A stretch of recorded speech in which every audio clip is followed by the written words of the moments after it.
Hello guys, welcome back to my channel. मैं हूँ Nikita Agarwal. I hope आप सब लोग अच्छे होंगे।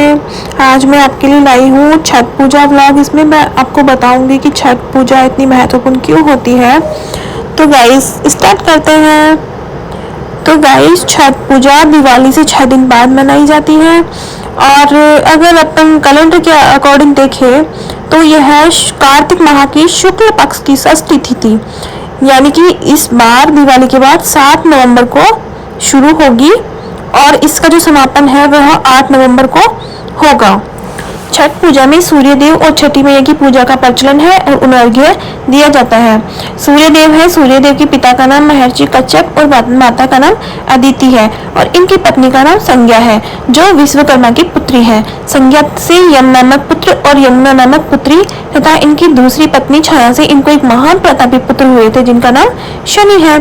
छठ पूजा में सूर्य देव के साथ ही छठी मैया की पूजा भी होती है जिन्हें षष्ठी भी कहा जाता है और माता षष्ठी देवी को भगवान ब्रह्मा की मानस पुत्री माना गया है, इसलिए इन्हें छठी मैया कहते हैं। छठ पूजा का व्रत का प्रारंभ है वह हिंदू माह कार्तिक माह के शुक्ल पक्ष की चतुर्थी तिथि से होता है और षष्ठी तिथि को कठिन व्रत रखा जाता है तथा दूसरे दिन सप्तमी को पारण होता है। अभी मैं बताती हूँ कि पारण किसे कहते हैं। सबसे पहले इस दिन महिलाएं साफ सफाई और शुद्ध शाकाहारी भोजन करती है और दूसरे दिन उपवास रखते हैं और शाम को गुड़ की खीर, घी लगी हुई रोटी और फलों का सेवन करते हैं और इसके बाद संध्या के समय सूर्य देव को अर्घ्य दिया जाता है, विधिवत पूजन किया जाता है और कई प्रकार की वस्तुएं भी चढ़ाई जाती है और उसी दौरान प्रसाद भरे सूप से छठी मैया की पूजा भी की जाती है। सूर्य देव की उपासना के बाद रात्रि में छठी मैया के गीत भी महिलाओं द्वारा गाए जाते हैं और उनकी कथा सुनी जाती है और फिर सुबह सप्तमी के दिन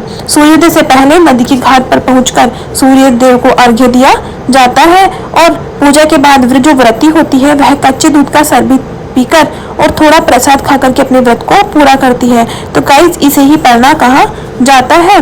और छठ पूजा का जो व्रत है वह महिलाएं अपनी संतान की रक्षा और पूरे परिवार की सुख शांति के लिए करती हैं। इसी दिन निसंतानों को संतान प्राप्ति का छठी मैया वरदान देती है। पौराणिक कथाओं के अनुसार जो मनु है वह श्वामवृत के पुत्र राजा प्रियव्रत को कोई संतान नहीं थी, तब यज्ञ कर रहा था और महारानी माली ने एक पुत्र को जन्म दिया था। वह शिशु मृत पैदा हुआ, तभी माता षष्ठी प्रकट हुई थी और उन्हें आशीष दिया था जिससे वह जीवित हुए थे और उन्हें ही षष्ठी कहा जाता है। तो गाइज ये पूरी कथा षष्ठी मैया की थी। षष्ठी मैया की जो पूजा है वह अभी आ रही है, 7 नवंबर की है। तो गाइज आप सभी को happy Chhath Puja in advance. आपकी छठी पूजा अच्छे से जाए। तो गाइज आप सब लोगों को ये कैसी लगी कमेंट करिए और सब्सक्राइब करना ना भूलें। थैंक